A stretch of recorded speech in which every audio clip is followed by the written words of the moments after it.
মারাত্মক এক ভাইরাসের কারণে পুরো পৃথিবী ধ্বংস হয়ে যাচ্ছে। তাই মানব সভ্যতার অস্তিত্ব টিকিয়ে রাখার জন্য কিছু মানুষকে পাঠানো হচ্ছে পৃথিবীর নিকটতম ওলফ 1061c একটি গ্রহে। তো সেখানে যাওয়ার সময় তাদের স্পেসশিপটি মারাত্মক একটি দুর্ঘটনার কবলে পড়ে এবং ভিতরে একটি মেয়ে আটকা পড়ে যায়। মেয়েটি কি সেখান থেকে বেঁচে ফিরতে পারবে? সবথেকে বড় কথা, বাঁচার জন্য তার কাছে অক্সিজেন আছে মাত্র 35%, যা তাকে সর্বোচ্চ 72 মিনিট পর্যন্ত বাঁচিয়ে রাখতে পারবে। তো হ্যালো বন্ধুরা, আজকে তোমাদের জন্য নিয়ে আসছি এরকম একটি মাস্টারপিস মুভি, যা প্রথম থেকে শেষ পর্যন্ত পুরোটাই টুইস্টে ভরপুর। মুভিটির নাম হলো অক্সিজেন। মুভিটি শুরু হয় একটি সাদা ইঁদুরকে দেখিয়ে, যেটি একটি পাজলের মধ্যে ছোটাছুটি করছিল বের হওয়ার জন্য, এবং সিনটি সেখানেই কাট হয়ে যায়। তারপর আমরা একটি মেয়েকে দেখতে পাই, যে কিনা জৈব কোকুনের মধ্যে আবৃত অবস্থায় ছিল। শুঁয়োপোকা যেরকম খোলসের ভেতর থেকে বের হয়ে আসে, ঠিক ওই রকম মেয়েটিও চেষ্টা করার পর সেই কোকুনটি ছিঁড়ে বের হয়ে আসে। চোখ খোলার পর মেয়েটি অবাক হয়ে দেখে সে একটি চেম্বারের ভিতরে রয়েছে। জায়গাটা ছিল তার সম্পূর্ণ অচেনা। প্রথমে সে ভাবে সে হয়তো কোনো এক হসপিটালের অপারেশন থিয়েটারে রয়েছে, তাই সে জোরে জোরে চিৎকার করতে থাকে যদি কোনো চিকিৎসক বা নার্স সেখানে আসে। কিন্তু বারবার ডাকার ফলেও সেখানে কারো রেসপন্স পাওয়া যায়নি। অবশেষে সে একটি এআই এর কণ্ঠ শুনতে পায়, অর্থাৎ চেম্বারটি ছিল কৃত্রিম বুদ্ধিমত্তা সম্পন্ন একটি চেম্বার। এআইটির নাম ছিল মিলো। মিলো তাকে জানায় সে একটি ক্রায়োজেনিক পডের মধ্যে রয়েছে। ক্রায়োজেনিক পড হলো পৃথিবী থেকে অন্য কোনো গ্রহে গেলে মহাকাশযানের ভেতরে যে চেম্বারের মধ্যে মানুষদের মাসের পর মাস অথবা বছরের পর বছর ঘুমিয়ে রাখা হয়, সেটিই ক্রায়োজেনিক পড। মেয়েটি সেই ক্রায়োজেনিক পডে ঘুমিয়েছিল, কিন্তু সেখানে 354 নামে একটি প্রসেসর ছিল, যেটি অতিরিক্ত গরম হয়ে যাওয়ার কারণে সেখানে অক্সিজেনের ঘাটতি দেখা দেয় এবং মেয়েটি এ কারণেই জেগে ওঠে। মেয়েটি মিলুকে তার নিজের নাম জিজ্ঞেস করলে সে জানতে পারে তার নাম ওমিক্রন 267। এমন অদ্ভুত নাম শুনে মেয়েটি অবাক হয়। মেয়েটি মিলুকে বলে, তুমি কি আমার প্রতিচ্ছবি দেখাতে পারবে? তখন মিলু তাকে তার নিজের প্রতিচ্ছবি দেখালে সে নিজেকেও চিনতে পারে না। তার কোনো স্মৃতি মনে পড়ছে না, কিন্তু মাঝে মাঝে সে বিভিন্ন রকম ভীষণ দেখতে পায়, যেমন একটি ইঁদুর দৌড়াদৌড়ি করছে, সে একটি ল্যাবে বিভিন্ন গবেষণা করছে ইত্যাদি। যাই হোক, মেয়েটি মিলুকে বলে, আমাকে বাহিরে বের করো। কিন্তু মিলু জানায় বাহিরে বের হতে হলে একটি অথরাইজেশন কোড লাগবে, কিন্তু মেয়েটি তো সেই কোডটি জানে না, তাই সে বাহিরে বের হতে পারে না। তারপর সে মিলুকে বলে পুলিশকে কল করার জন্য। মিলু পুলিশকে কল দিলে মেয়েটি পুলিশকে জানায় সে একটি চেম্বারে আটকে আছে এবং এখানে অক্সিজেনের পরিমাণ ধীরে ধীরে কমে যাচ্ছে, সে হয়তো কিছুক্ষণের মধ্যেই মারা যাবে। তখন পুলিশ তাকে কিছু ইনফরমেশন জিজ্ঞেস করলে মেয়েটি তাকে এই চেম্বারের নাম আর সিরিয়াল নাম্বারটি বলে। তারপর সংযোগটি নেটওয়ার্ক সমস্যার কারণে বিচ্ছিন্ন হয়ে যায়। এরপর মেয়েটি মিলুকে বলে তার ডিএনএ স্ক্যান করে দেখার জন্য যে কারোর সাথে ম্যাচ হয় কিনা। মিলু স্ক্যান করে দেখে একটি মেয়ের সাথে তার ডিএনএ হুবহু মিলে যাচ্ছে, আর মেয়েটির নাম এলিজাবেথ হ্যানসেন। তখন চেম্বারে থাকা মেয়েটি বুঝে যায় এই এলিজাবেথ হ্যানসেনই হলো সে, কারণ একই মানুষ না হলে তো ডিএনএ মিলবে না। তখন সে একটি ভীষণ দেখতে পায়, যেখানে তাকে লিজ নামে ডাকা হচ্ছে। তারপর তার কাছে একজন পুলিশ অফিসার কল দেয়, যার নাম ছিল ক্যাপ্টেন মোরো। তখন সে মোরোকে জানায় তার নাম এলিজাবেথ এবং সবাই তাকে লিজ নামে ডাকে। তখন পুলিশ লিজকে তার অক্সিজেনের লেভেল জিজ্ঞেস করলে মিলু জানায় স্বাভাবিকভাবে সে 72 মিনিট বাঁচতে পারবে, আর যদি সে উত্তেজিত তাকে টেনশন করে তবে সে সর্বোচ্চ 43 মিনিট বাঁচতে পারবে। ক্যাপ্টেন মোরো বলে সে যে পডের নাম এবং সিরিয়াল নাম্বার দিয়েছে সেই কোম্পানি 3 বছর আগেই ধ্বংস হয়ে গেছে। এটা শুনে লিজ তো আরও অবাক।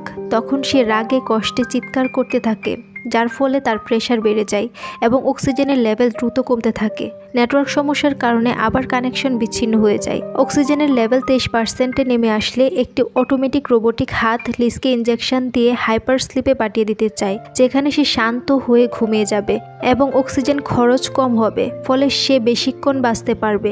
কিন্তু লিজ ইনজেকশন নিতে চায় না, কারণ সে যতক্ষণ সজাগ থাকবে ততক্ষণ এখান থেকে বের হওয়ার চেষ্টা চালিয়ে যাবে। এরপর লিজ আবার ভীষণে একজন লোককে দেখতে পায়। অক্সিজেনের লেভেল 23%-এ নেমে আসে। তারপর লিজ মিলুকে এলিজাবেথের ইনফরমেশন জিজ্ঞেস করলে মিলু তাকে অনেকগুলো ছবি দেখায়, যেখানে লিজ দেখতে পায় সে একজন বায়োলজিস্ট ছিল এবং সে ইঁদুর নিয়ে গবেষণা করছিল। পরক্ষণেই লিজ সোশ্যাল মিডিয়া সম্পর্কে জিজ্ঞেস করলে মিলু সোশ্যাল মিডিয়ার কিছু ছবি দেখায়। সেখানে তার নিজের সাথে একজন লোককে দেখতে পায় এবং লোকটি ছিল তার স্বামী, যার নাম ছিল লিও। লিজ তখন তাদের সুন্দর মুহূর্তগুলোর কথা মনে করতে থাকে, যেখানে তারা একটি বাচ্চা নেওয়ার চিন্তাও করছিল। লিজ মিলুকে বলে লিওকে কল দেওয়ার জন্য, কলটি রিসিভ করলে লিজ একজন বয়স্ক মহিলার কণ্ঠ শুনতে পায়। লিজ বলে, আমি লিওর সাথে কথা বলতে চাই, কিন্তু বয়স্ক মহিলাটি লিজকে অ্যাভয়েড করে এবং আর যেন কল না দেয় সেটা বলে কল কেটে দেয়। লিজ অনেকবার কল দেওয়ার পরেও মহিলাটি কল রিসিভ করেনি। তারপর লিজ আবার ভীষণ দেখতে পায় তার পায়ের কাছে ইঁদুর ঘোরাঘুরি করছে, যদিও এগুলো ছিল তার মনের ভুল। এরপর সে চেম্বার থেকে বের হওয়ার অনেক চেষ্টা করে, নখ দিয়ে আঁচড় কাটে, ইনজেকশনের সুই দিয়ে চেম্বারটি খোলার চেষ্টা করে, কিন্তু সব চেষ্টায় ব্যর্থ হয়। চেম্বারটি খোলার সময় তার হাতে একটি ইলেকট্রিক শক লাগে, যার ফলে তার অতীতের স্মৃতিগুলো মনে পড়তে থাকে। তখন ক্যাপ্টেন মোরো তাকে কল দেয় আর বলে লিজ যা দেখছে সবকিছুই তার কল্পনা। লিজ তাকে লিওর কথা বললে মোরো বলে এটাও তার কল্পনা, কারণ বাস্তবে লিজ অবিবাহিত ছিল। কিন্তু এটা কি করে সম্ভব, কারণ লিজ তো লিওকে অনেকবার তার ভীষণে দেখেছে এবং ছবিতেও দেখেছে। যাই হোক, লিজ তার মা এলিসের সাথে কথা বলতে চায়, কিন্তু তখনও মোরো বলে তার মায়ের নাম ইজাবেল, যিনি ছিল একজন সিঙ্গেল মাদার, অর্থাৎ লিজের বাবা ছিল না। লিজ মোরোর কথা শুনে অবাক হয়ে যায় এবং সে আবার সোশ্যাল মিডিয়ার ছবিগুলো বের করলে সেখানে তার পাশে লিওকে আর দেখতে পায় না, অর্থাৎ লিজ হয়তো ভুল দেখেছে, আর না হয় কেউ ইচ্ছে করে লিওর ছবিগুলো কেটে দিয়েছে। লিজ যখন মোরোর সাথে কথা বলছিল তখন সে শুনতে পায় পাশ থেকে অন্য কারোর আদেশে মোরো কথাগুলো বলছিল। লিজ যখন সেটা জিজ্ঞেস করে তখন মোরো অস্বীকার করে তার পাশে কেউ নেই। তখন লিজের সন্দেহ হয় মোরো হয়তো তার সাথে মিথ্যা বলছে। তখন সে রাগে কল কেটে দেয় এবং মোরো বারবার কল দিলেও লিজ রিসিভ করে না। লিজ আবার ভীষণ দেখতে পায় লিও পিয়ানো বাজাচ্ছে আর লিজ পাশে একটি সুইমিং পুলের কাছে মন খারাপ করে বসে আছে। সেখানে আমরা লিওকে অসুস্থ দেখতে পাই, সে কারণেই হয়তো লিজের মন খারাপ। ঠিক তখন আবার সেই বয়স্ক মহিলাটি লিজকে কল দেয় এবং বলতে থাকে, আমি তোমার বিষয়ে সব জানি, তুমি একটি ক্রায়োজেনিক পডের মধ্যে আছো, ও লিওকে খুঁজতেছো, কিন্তু লিও মারা গেছে। লিজ কোনোভাবেই সেটা বিশ্বাস করে না। লিজ রেগে গিয়ে কল কেটে দিতে চাইলে বয়স্ক মহিলাটি বলে, পড থেকে বের হওয়ার সেই পাসওয়ার্ডটি আমি জানি। তখন লিজ কোডটি জানতে চাইলে সেই মহিলাটি তাকে পড থেকে বের হতে না করে, আরও বলে পড থেকে বের হলেই তার মৃত্যু নিশ্চিত। লিজের জোড়াজড়িতে মহিলাটি করতে বলতে বাধ্য হয়। তারপর মহিলাটি তাকে মাইক্রো থ্রাস্টার নামে একটি সুইচ অফ করতে বলে। লিজ মিলোকে সেই ডিভাইসটি অফ করতে বলে। ডিভাইসটি অফ করার পর পুরো মুভির রহস্যটা আমরা বুঝতে পারি। ডিভাইসটি অফ করার সাথে সাথে লিজ শূন্যে ভাসতে থাকে, কারণ গ্র্যাভিটি সেখানে জিরো থাকে। অর্থাৎ এ থেকে আমরা জানতে পারি লিজ মহাশূন্যে রয়েছে, যা পৃথিবী থেকে 40,389 মাইল দূরে। পডের মধ্যে অক্সিজেন রয়েছে মাত্র 13%। মহিলাটি লিজকে তো পৃথিবীতে ফিরিয়ে আনতে পারবে না, কিন্তু তার কথা শুনলে হয়তো বা লিজের জীবন বেঁচে যেতে পারে। মহিলাটি বলতে থাকে লিজকে তারা একটি মিলিটারি মিশনে পাঠিয়েছে, যা সাধারণ মানুষ জানে না, আর এজন্যই ক্যাপ্টেন মোরো লিজকে সব মিথ্যা কথা বলেছিল, যেন লিজ সত্যিটা কখনোই জানতে না পারে। তারা লিজকে পৃথিবী থেকে 14 আলোকবর্ষ দূরে একটি গ্রহ যার নাম ওলফ 1061C এর উদ্দেশ্যে পাঠিয়েছে। কেন পৃথিবীর মানুষকে ভিন্ন গ্রহে পাঠানো হচ্ছে সেটার কারণ হলো পৃথিবীতে এক মহামারী ভাইরাস ছড়িয়ে পড়েছিল, যার ফলে পৃথিবীর সকল মানুষ মারা যাচ্ছিল। এভাবে চলতে থাকলে 2 জেনারেশনের পর পৃথিবীতে আর কোনো মানুষ খুঁজে পাওয়া যাবে না। আর এই ভাইরাসের আক্রান্ত হয়ে লিজের হাজব্যান্ড লিও মারা যায়। লিজ এই মহাকাশযানে 12 বছর যাবৎ হাইপার স্লিপে ছিল, অর্থাৎ লিও 12 বছর আগেই মারা গিয়েছিল। মহিলাটি বলতে থাকে মানুষের অস্তিত্ব টিকিয়ে রাখার জন্যই মূলত এই মিশনটি শুরু করা হয়েছিল। তো যাই হোক, এসব কথা শোনার পর সে চিন্তা করতে থাকে মানব সভ্যতাকে টিকিয়ে রাখার জন্য যেভাবেই হোক তার বেঁচে থাকতেই হবে। তাই সে মিলোকে জিজ্ঞেস করে কেন সেই হাইপার স্লিপ থেকে জেগে উঠেছে। উত্তরে মিলো বলে পডের ভেতরে 354 নামে একটি প্রসেসর রয়েছে, যেটার তাপ বৃদ্ধির কারণে পডের ভেতরে অক্সিজেনের পরিমাণ কমতে থাকে, তাই সে জেগে উঠেছে। কিন্তু এখনও তার বেঁচে থাকার সম্ভাবনা রয়েছে যদি সেই প্রসেসরটি ঠিক করতে পারে, অথবা নতুন একটি প্রসেসর তার পডটি ডাইভার্ট করতে পারে, তাহলে সবকিছু আগের মতো করা সম্ভব। কিন্তু এই কাজটি খুব কঠিন, কারণ অন্যান্য প্রসেসরে অলরেডি তাদের নিজস্ব পডের কাজ চলছে, তাই একসাথে এতগুলো পডের চাপ নিতে পারবে না। আবার লিজ কখনোই এই সায়েন্টিফিক কাজগুলো করেনি, তাই তার পক্ষে এটা সম্ভব হবে না। তাই মহিলাটি তাকে আবার হাইপার স্লিপে যাওয়ার জন্য সাজেস্ট করে, যাতে করে সে কিছুটা সময় বেশি বাঁচতে পারে। কিন্তু লিজ রাজি হয় না। ঠিক ওই সময় লিজ শুনতে পায় ওই মহিলাটির রুমে কেউ চলে এসেছে আর মহিলাকে কথা বলতে নিষেধ করে। সংযোগটি বিচ্ছিন্ন হওয়ার আগে মহিলাটি তাড়াতাড়ি বলতে থাকে অক্সিজেন লেভেল 2% হওয়ার আগেই যেন সে হাইপার স্লিপে চলে যায়, না হলে পরে হাইপার স্লিপ অপারেশনটি কাজ করবে না। আর এটাও বলে যে লিওকে খুঁজে বের করো। এরপর সংযোগটি বিচ্ছিন্ন হয়ে যায়। পরে বারবার চেষ্টা করলেও আর কল রিসিভ হয়নি। তো যাই হোক, মহিলাটির শেষ কথাটি নিজের মনে সন্দেহ সৃষ্টি করে যায়। সে ভাবে লিও হয়তো বেঁচে আছে আর এই মহাকাশযানই আছে। লিজ তারপর মিলোকে বলে সে যে এতক্ষণ মহিলাটির সাথে কথা বলেছে তার সম্পর্কে বলার জন্য সে আসলে কে। উত্তরে মিলো বলে সে ডক্টর এলিজাবেথ হ্যানসেন। এটা শুনে লিজ তো অবাক হয়ে যায়, এটা কি করে সম্ভব, কারণ লিজ নিজেই তো এলিজাবেথ, তাহলে একসাথে দুজন এলিজাবেথ কি করে সম্ভব। তারপর লিজ তার স্মৃতিগুলো ফিরিয়ে আনার জন্য আবার সেই ইনজেকশন সুই দিয়ে পডের গায়ে আঁচড় দেওয়া শুরু করে, আর সাথে সাথে সে আগের মতো ইলেকট্রিক শক লাগে। তখন সে আগের স্মৃতিগুলো মনে পড়তে থাকে, তার হাজব্যান্ডের সাথে কাটানো সময়গুলো। এভাবে সে বারবার ইলেকট্রিক শক নিতে থাকে, যার ফলে তার অতীতের সবগুলো স্মৃতি আস্তে আস্তে মনে পড়তে থাকে। লিও মরার আগে লিজকে বলেছিল চিন্তা করো না, আমরা আবার একসাথে থাকবো। তারপর লিজ মিলোকে বলে তার মায়ের কাছে কল দেওয়ার জন্য। লিজ অনেকদিন পর তার মায়ের কণ্ঠ শুনে দু চোখ অশ্রুতে ভরে যায়, কিন্তু তার মা ভাবছিল পৃথিবীতে থাকা লিজ হয়তো তাকে কল দিয়েছে। তাই তার মা লিজকে বলছিল সানডেতে কেন তুমি আমাকে দেখতে আসোনি, তুমি ঠিক আছো তো, চিন্তা করো না, কিছুদিনের মধ্যেই আমি তোমার কাছে চলে আসবো। লিজের এত পরিমাণ কষ্ট হচ্ছিল যে সে আর কোনো কথা বলতে পারেনি। মাকে ভালোবাসার কথা বলে কলটি কেটে দেয়। এদিকে আমরা দেখতে পারি যে লিজের অক্সিজেন লেভেল 6% নেমে এসেছে। তারপর লিজ মিলোকে জিজ্ঞেস করে অক্সিজেন শেষ হওয়ার পর পডের ভেতর সে কতক্ষণ বেঁচে থাকবে। উত্তরে মিলো বলে 3 মিনিট বাঁচতে পারবে। লিজ আবার বলে পডের বাহিরে যদি সে বের হয় তাহলে কতক্ষণ বাঁচবে। উত্তরে মিলো বলে পডের বাহিরে মৃত্যু খুব দ্রুত হয়ে যাবে, মাত্র 11 সেকেন্ডের মধ্যেই সে মারা যাবে। লিজের কথা থেকে আমরা সহজেই বুঝতে পারি সে মৃত্যুকেই মেনে নিয়েছে, তাই সে মৃত্যুর জন্য মানসিকভাবে প্রস্তুত হতে থাকে। লিজ মিলোকে নির্দেশ দেয় পডটি আনলক করার জন্য, অর্থাৎ লিজ পডের ভেতরে দীর্ঘ সময় কষ্ট করে মরার থেকে বাহিরে 11 সেকেন্ডের মৃত্যুকেই বেছে নিয়েছে। তাই পডটি যখন আনলক হতে যাবেই ঠিক ওই মুহূর্তে পৃথিবীর এলিজাবেথের শেষ কথাটি তার মনে হয়ে যায়। শেষে এলিজাবেথ বলেছিল লিওকে খুঁজো। তাই লিজ মিলোকে জিজ্ঞেস করে এখানে সর্বমোট কতগুলো পড আছে।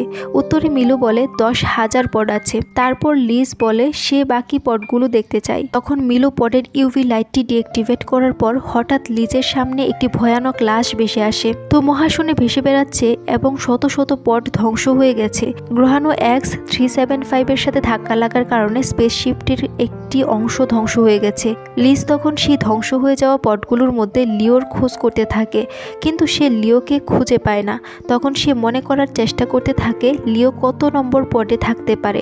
অবশেষে সে মনে করতে পারে 42 নম্বর পডে লিও আছে। তখন মিলোকে বলে 42 নম্বর পডটি দেখানোর জন্য, আর তখন আমরা সেখানে লিওকে দেখতে পাই। লিজ মিলোকে লিওর মুখটা দেখাতে বলে, আর তখন লিজ দেখতে পাই লিওর মুখে কোনো কাটা দাগ নেই, কিন্তু পৃথিবীতে যে লিও ছিল তার মুখে একটি কাটা দাগ ছিল।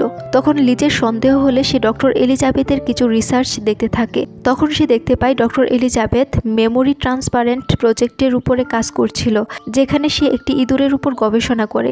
এলিজাবেথ একটি ইঁদুরকে একটি পাজেলের মধ্যে ছেড়ে দেয়, যেটা আমরা মুভির শুরুতে দেখেছি। সেই ইঁদুরটি তার বুদ্ধি কাটিয়ে সেই পাজেল থেকে বের হয়ে আসে। তখন এই ইঁদুরের মেমোরি অন্য ইঁদুরের মেমোরিতে ট্রান্সফার করার পর দেখতে পাই পরবর্তী ইঁদুরটি আগের ইঁদুরের মতোই সেই পাজেল থেকে বের হয়ে আসে। তারা সাকসেসফুল হয় এবং মানুষদের উপরে এক্সপেরিমেন্ট করে। তখন লিজ দেখতে পায় এলিজাবেথ অনেক বৃদ্ধ হয়ে গেছে, অর্থাৎ ফোনে যে এলিজাবেথের সাথে সে কথা বলছিল সেটা সত্যিই এই এলিজাবেথই ছিল। কিন্তু সে চিন্তা করে সেও তো এলিজাবেথ, তাহলে তার বয়স এত কম কেন। তখন আমরা সেখানে মুভির পুরো রহস্যটা বুঝতে পারি। এলিজাবেথ সহ পৃথিবীর আরও 10,000 মানুষের ক্লোন তৈরি করে এই ক্লোনগুলো তারা নতুন গ্রহের উদ্দেশ্যে পাঠায়। অর্থাৎ মহাকাশযানে যত মানুষ আছে তারা প্রত্যেকেই এক একটি ক্লোন।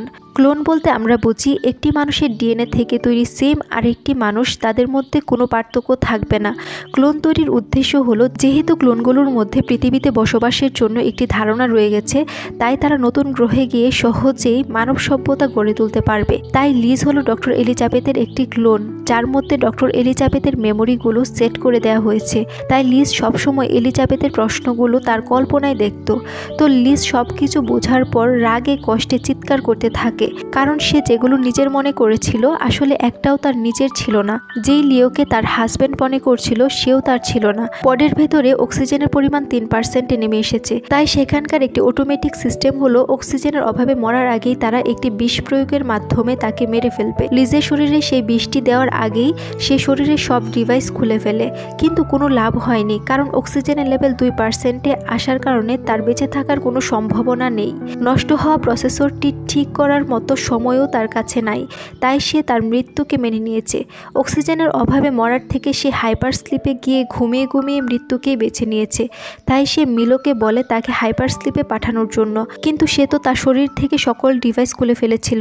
হাইপার স্লিপে যাওয়ার জন্য তাকে অবশ্যই ডিভাইসগুলো লাগাতে হবে। তাই লিজ আবার সেই ডিভাইসগুলো তার শরীরে সেট করে, আর তখন মিলো হাইপার স্লিপ প্রোটোকলটি চালু করে দেয়। লিজ হাইপার স্লিপে চলে যাচ্ছিল, ঠিক তখন তার মাথায় নতুন একটি পরিকল্পনা আসে। লিজ মিলোর থেকে জানতে পারে 433টি পড সেখানে নষ্ট হয়ে গিয়েছে, যার মধ্যে 187টি পড রয়েছে যার মধ্যে অক্সিজেন ফুল রয়েছে। তখন লিজ মিলোকে জিজ্ঞেস করে সেই 187টি পড থেকে কি অক্সিজেন আনা সম্ভব? তখন মিলো বলে অবশ্যই সম্ভব, কিন্তু তার জন্য কয়েক ঘন্টা সময় লাগবে। লিজ তখন ভাবে সে যদি হাইপার স্লিপে চলে যায় তাহলে তার কাছে যে অক্সিজেন আছে সেটা নিয়ে কয়েক ঘন্টা ঘুমিয়ে থাকতে পারবে, আর সেই সময়ে মিলো অন্যান্য পড থেকে অক্সিজেন নিয়ে আসবে। লিজ ঘুমানোর আগে মিলোকে নতুন গ্রহটি সম্পর্কে জিজ্ঞেস করলে মিলো বলে গ্রহটি আমাদের পৃথিবী থেকে 4 গুণ বড় এবং গ্রহটি স্থির, সে ঘুরে না, যার ফলে গ্রহটির এক সাইড ঠান্ডা আর এক সাইড গরম থাকে। তাই গ্রহটির মাঝখান বরাবর জায়গাটি মানুষের বসবাসের উপযোগী স্থান, যেখানে মানুষ সহজেই মানব সভ্যতা গড়ে তুলতে পারবে। সেই গ্রহটিতে যাওয়ার জন্য তাদের 34 বছর লেগে যাবে। তাই লিজ হাইপার স্লিপে যাওয়ার আগে তাকে সেই জৈব কোকুনটি পরিয়ে দেওয়া হয়, যাতে করে সে এতগুলো বছর পার করবে। পরের সিনে আমরা দেখতে পাই তাদের মহাকাশযানটি নতুন এক গ্রহের উদ্দেশ্যে ছুটে চলেছে। শেষে আমরা দেখতে পাই একটি নদীর তীরে একজন লোক দাঁড়িয়ে আছে। লোকটি আর কেউ নয়, সে ছিল লিও, এবং লিও সেখানে একা ছিল না, তার সাথে ছিল লিজ। অর্থাৎ লিজ আর লিও দুজনেই নিরাপদে সেই নতুন গ্রহে পৌঁছে যায়। লিও মরার আগে কিন্তু লিজকে কথা দিয়েছিল তারা আবার দেখা করবে, সে কিন্তু তার কথা রেখেছে। লিজ এবং লিওর একটি হ্যাপি এন্ডিং দেখিয়ে মুভিটি এখানেই শেষ হয়। তো মুভিটির মূল কাহিনী ছিল এরকম, ভাইরাসের কারণে পুরো পৃথিবী ধ্বংস হয়ে যাচ্ছে। ঠিক তখন পৃথিবীর কিছু মানুষ তাদের নিজের একটা করে ক্লোন তৈরি করে একটি মহাকাশযান করে নতুন একটি গ্রহের উদ্দেশ্যে রওনা হয়, এবং নতুন গ্রহে গিয়ে তারা আবার মানব সভ্যতা গড়ে তোলে। তো বন্ধুরা, এই ছিল মুভির কাহিনী। কোনো কনফিউশন থাকলে অবশ্যই কমেন্টে জানাবে এবং চ্যানেলটি সাবস্ক্রাইব করে পাশে থাকবে।